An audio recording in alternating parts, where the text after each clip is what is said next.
Гэж нэг хилчихвэл хорийн жилийн дараач санаж байж мэдэх нэг хүн байдаг юм. Тэр хүн намайг би өрөөж анзаараагүй байхад хэн болохыг минь тогтоож авчихсан байсан. Яг л нүдний цавчил чигийн байтал миний дургүй юмыг хугтуулж тухтай бухмын дохтуулж өгөхийг хүсдэг байсан. Айдаг байсан юм би Бүхэнсэндээ урласандаа муухай үг хэлчих үе гэж хэлчихвэл тэр үгийг дотроо тэгээд явах үе гэж нэг удаа би тэгж асуусан.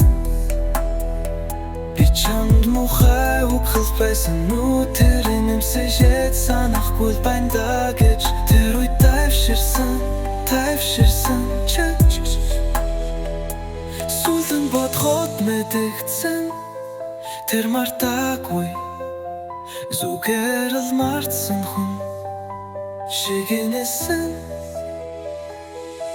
муух тэр тусмаа хайртай хүнээс сонсон үг сэтгэлд ямар шарах үлдэлтгийг тэр надаас илүү мэдэж байсан гэхдээ надад тайван байтал үлдэхийн тулд Үрэн шархануудаа хүнч бас байтан байна. Нэг удаа тэр ямарч бичиггүй хавхараар будаатай харанда бавалгүй юм гэж хэлсэн. Би бүхтэл гүрийг хайсан болоогүй тэгээд өрөн хийсэн өгмөр байсан. Гэхдээ зүрх хүрээгүй нүсэн энэ мэдрэмжийг л хайр гэд байгаа юм болох уу?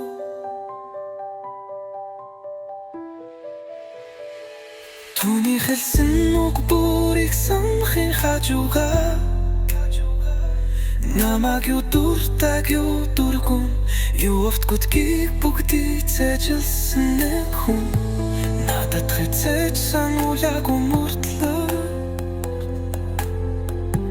намайг бүхлээр минь санасан нэг хүн надад тот муу байсан надлаа над шиг тотот хүнтэй дүүгүй голжвэрцөө чаддаг байсан ганцхан хүн